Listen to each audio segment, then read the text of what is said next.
Points গুলো কিন্তু secure করে ফেলছেন ডিফারেন্ট টিম। বাট শেষ রক্ষা কিন্তু হলো না। এখান থেকে এসটি, ফ্রিজার গেল, আলকাতরা স্পোর্টস এর তরফ থেকে এবং এলিমিনেশন পয়েন্টসটা কিন্তু সিকিউর করে ফেললো। আমরা কিন্তু চলে এসেছি একেবারে এন্ড গেমে গাইস, যেখানে 9 টা প্লেয়ারের মধ্যে 4 টা বাংলাদেশী প্লেয়ার এখনো পর্যন্ত সার্ভাইভ করছে। অসাধারণভাবে জোনের কন্ট্রোলটা দখল করে ফেলেছে তারা। সিনিস্টার সিনিস্টার আরেকটু ওভারপিক করে এখান থেকে কিন্তু হয়ে গেলেন নকআউট। বাট আমার মনে হয় কোনো বিপদ হবে না এখনো পর্যন্ত। একে অপরের সাথে ফাইটে এঙ্গেজ করে ফেলতো মেলয়, সেই কাজ অলরেডি করে ফেলেছেন। ফ্রিজার ইজ টেকেন ডাউন, প্রিপড এবার A1 স্পোর্টস এর দিকে কিছুটা ইন্টারেস্টেড, সাইড থেকে প্রেসার ক্রিয়েট করা, দেখা যাক পসিবল হয় কিনা। এখনো পর্যন্ত 4 ভার্সেস 2 যেই সুযোগ A1 স্পোর্টস পেয়েছে সেই সুযোগ নিশ্চয়ই তারা মিস করতে চাইবেন না।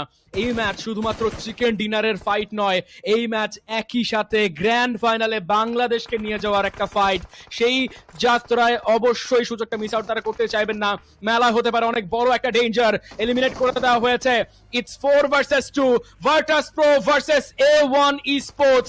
অনেক বড় বাধা বিপত্তি পার হয়ে অবশেষে A1 স্পোর্টস চেষ্টা করছে চিকেন ডিনার নিজেদের করে নেওয়ার। তবে কি বাংলাদেশের হাতে উঠবে সেই চিকেন ডিনারের বিজয়?